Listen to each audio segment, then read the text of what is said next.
Une association corrézienne s'est lancée dans l'achat d'une petite forêt, 8 hectares, entre Tulle et Argentat. Pour financer cette coûteuse acquisition, 48 000 €, un appel aux dons a été fait sur Internet. On est satisfait, oui, et très agréablement surpris. On n'avait aucune idée de ce que pouvait donner cet appel à dons, si on allait le mener à terme ou pas. Et puis on voit que finalement, 4 mois après l'avoir lancé, on est presque au bout, on y est, ça y est. L'objectif sera de préserver la forêt. Un premier achat qui aura valeur de symbole. Car au départ de l'association Fête et Racines, il y a la multiplication des coupes rases.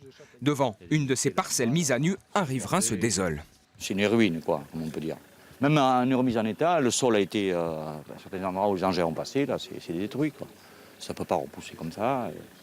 Déforester comme ça, là, c'est une catastrophe. Pour les membres de l'association, ces coupes à blanc n'ont rien d'une fatalité et la ressource en bois pourrait être exploitée autrement qu'en attendant 40 ans que des arbres repoussent.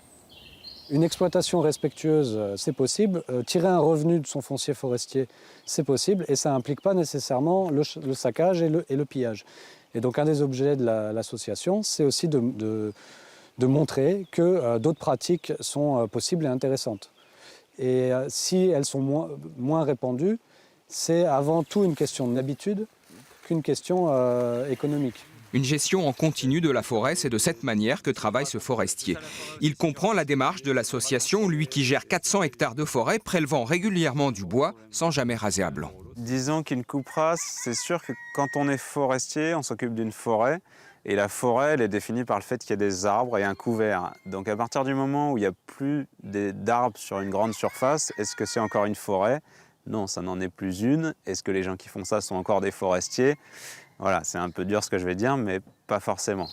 L'association Fête et Racines espère pouvoir lancer d'autres souscriptions pour acquérir de nouvelles parcelles et assurer à leur manière la gestion de ces forêts.